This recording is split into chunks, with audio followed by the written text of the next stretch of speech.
Bonjour toutes et tous. Nous voici réunis pour un petit temps de partage dans la divine volonté et continuons notre cheminement de carême. Alors aujourd'hui, qu'est-ce que la Sainte Église nous propose dans les lectures? Bien sûr, aujourd'hui, c'est la solennité de l'Annonciation du Seigneur. Mais donc aujourd'hui, je vous ai pas choisi un passage d'évangile, mais la lettre aux Hébreux. Et voilà encore une chose, pourquoi est-ce que j'ai choisi ce passage-ci? Bien pour vous montrer que la divine volonté a toujours existé et qu'il n'y a absolument rien de nouveau. Donc c'est vraiment pour bien faire comprendre que les livres du ciel que nous lisons, que nous partageons avec Luisa Picaretta, ce n'est qu'une lumière sur la Sainte Écriture, sur l'Évangile, sur la parole de Dieu. Donc, quand on n'est pas d'accord avec les écrits en disant que oui, mais c'est quelque chose de nouveau ou ci ou là, absolument pas. Donc, et ici, voilà, vous allez justement bien le voir dans le texte. C'est pour ça que je les ai même mis dans une autre couleur pour bien montrer que la divine volonté était déjà là. Donc, voilà. Alors, dans la lettre aux Hébreux, au chapitre 10, versets 4 à 10. Frère, il est impossible que du sang de taureau et des boucs enlève les péchés. Aussi, en entrant dans le monde, le Christ dit, tu, tu n'as voulu ni sacrifice ni offrande, mais tu m'as formé un corps. Tu n'as pas agréé les holocaustes ni les sacrifices pour le péché. Alors j'ai dit, me voici, je suis venu, mon Dieu, pour faire ta volonté, ainsi qu'il est écrit de moi dans le livre. Le Christ commence donc par dire, tu n'as pas voulu ni agréer les sacrifices et les offrandes, les holocaustes et les sacrifices pour le péché, ceux que la loi prescrit d'offrir. Puis il déclara, me voici, je suis venu pour faire ta volonté. Ainsi, il supprime le premier état des choses pour rétablir le second. Et c'est grâce à cette volonté que nous sommes sanctifiés par l'offrande de Jésus-Christ, par l'offrande que Jésus-Christ a fait de son corps une fois pour toutes.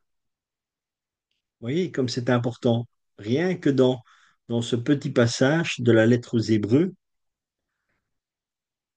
3 fois, on parle de la volonté de Dieu. Je suis venu, mon Dieu, pour faire ta volonté. C'est Jésus qui le dit. Me voici, je suis venu pour faire ta volonté. Et grâce à cette volonté que nous sommes sanctifiés. Donc, vous avez encore la preuve que quand on dit que la divine volonté, ça va pas ou c'est pas bon ou qu'on critique, ben, vous pouvez dire, ben, commencez par aller un peu lire les textes qu'il y a dans les évangiles, qu'il y a dans les lettres de Saint Paul, qu'il y a un peu partout, même dans l'Ancien Testament, et que les gens fassent un peu attention et qui réfléchissent un peu aux paroles qu'ils prononcent. Donc tout ça pour venir ici, qu'est-ce qui se passe aussi? Il est dit dans l'Ancien Testament donc qu'on offrait des sacrifices et tout ça. Mais Dieu ne voulait pas de sacrifices. Il voulait pas qu'on sacrifie les animaux et tout ça sur les autels. Au départ, c'était demandé dans l'Ancien Testament, mais ce que le Seigneur voulait réellement comme sacrifice, ce que Dieu voulait comme sacrifice, c'est la volonté humaine. C'est ça le véritable sacrifice. Et qu'est-ce qui se passe aussi quand Jésus vient? Il est l'agneau de Dieu. C'est lui qui vient enlever le péché. Et c'est pour ça qu'il est ici. Il est dit ici. Ainsi, il supprime le premier état des choses pour rétablir le second. Donc quand Jésus vient, pour faire bien comprendre que Dieu ne veut pas des sacrifices des animaux, parce que ni le sang des taureaux, ni de boucs enlève les péchés, mais c'est le sang du Christ, c'est le sang du Christ qui nous sauve. Donc il est bien dit. Ainsi, il supprime le premier état des choses pour établir le second. Par l'offrande de Jésus-Christ, par l'offrande que Jésus-Christ a fait de son corps une fois pour toutes, c'est là que nous sommes sauvés. Vous voyez donc l'importance que cela a de vraiment faire attention et d'écouter bien les enseignements que Jésus donnait. Tout ce que Dieu veut n'est que l'amour. Il ne veut pas de la barbarie. Donc maintenant encore, quand on fait des sacrifices, que malheureusement il y a encore des religions où on tue des animaux et tout ça, ça ne plaît pas à Dieu. Ce n'est pas quelque chose que Dieu demande, c'est pas quelque chose que Dieu veut. Dieu a donné son agneau une fois pour toutes pour le sacrifice, et c'est le seul sacrifice qu'il a accepté parce que c'était sa volonté à lui. Donc voilà, d'où l'importance de bien comprendre ce qui est dit ici dans ce petit passage. Quand nous voyons aussi dans l'évangile qui nous est proposé ici, bien sûr, qu'est-ce que c'est? C'est l'évangile de Saint Luc au chapitre 1, donc c'est du verset 26 au 38, et c'est l'annonciation que l'archange vient faire. L'archange vient annoncer la venue de Jésus à la bienheureuse Vierge Marie pour annoncer Jésus. Donc annoncer quoi? Annoncer une nouvelle naissance, un recommencement. C'est à ce moment-là, quand il y a cette annonciation, que Jésus viendra, que la divine volonté viendra sur la terre pour être enseignée. La Vierge Marie, elle a été conçue où? C'est ça que nous apprenons, la grâce que nous apprenons dans les livres du ciel et que nous avons cette compréhension beaucoup plus profonde. La Vierge Marie a été conçue dans la divine volonté. Elle est exempte du péché originel. Et ça ne pouvait pas être autrement que une vierge. Et c'est là où nous devons comprendre aussi que quand Jésus est là, présent, il vient dans la divine volonté. La Vierge Marie, comme elle a été conçue dans la divine volonté, Jésus, en étant en Marie, est dans la divine volonté.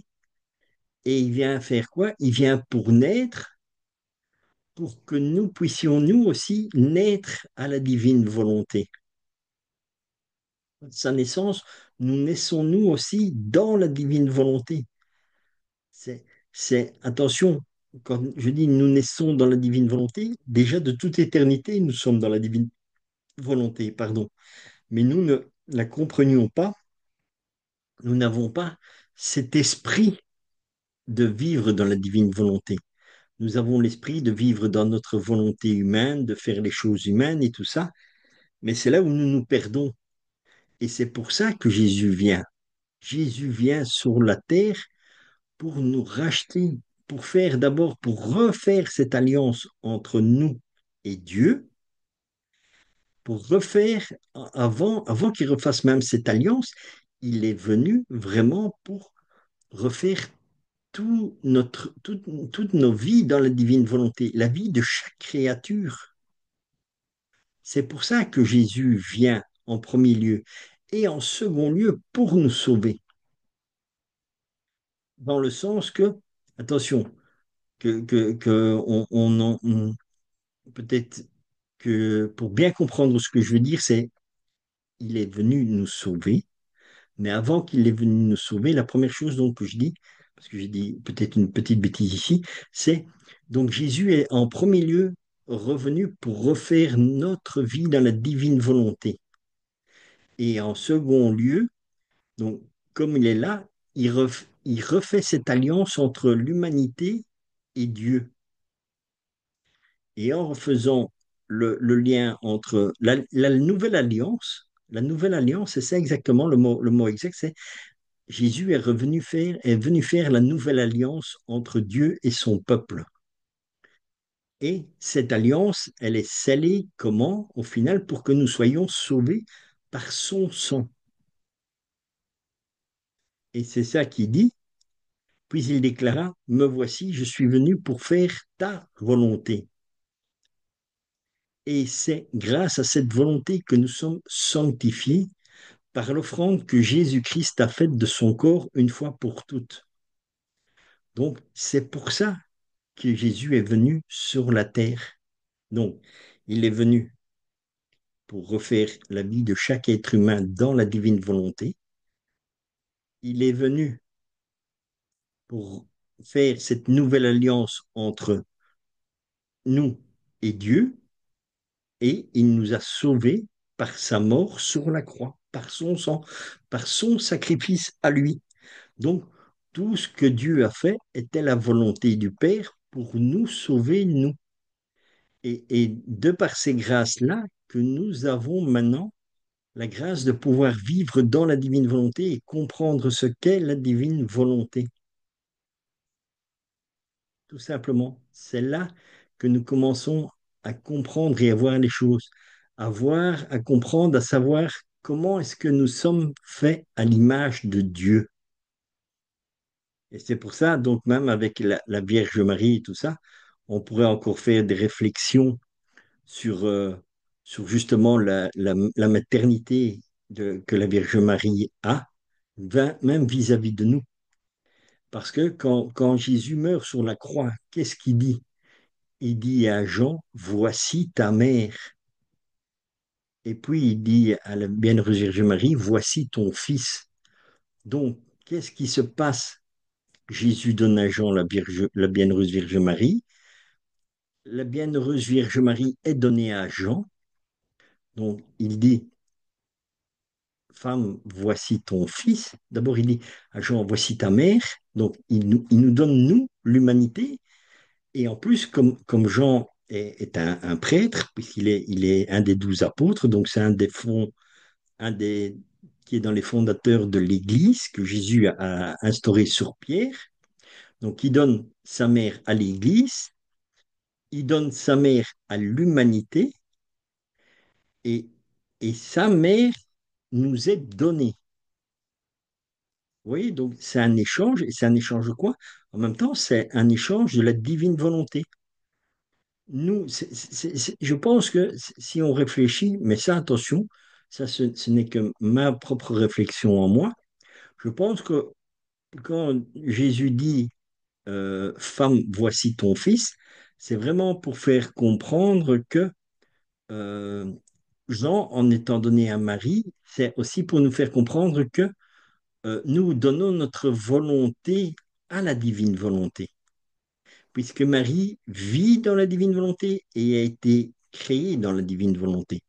Ça, je dis, je ne pousse pas trop loin la réflexion, ça c'est quelque chose qui m'interpelle, voilà, et qui me laisse une réflexion en disant, tiens, quand Jésus dit, Jean, voici ta mère, voilà, c'est vraiment quelque chose sur lequel je réfléchis un peu justement dans ce temps de carême.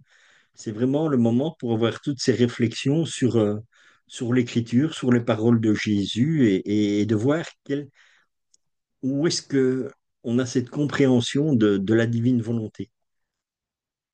Donc, voilà ce que moi je vous proposais aujourd'hui comme petite réflexion. Alors ici, bien sûr, vous avez toujours les deux références du livre du ciel qui sont le tome 12 au 14 août 1917 et le tome 16 au 10 février 1924. Je vous souhaite une sainte journée dans la divine volonté, un saint temps de carême et à demain pour un nouveau partage dans la divine volonté.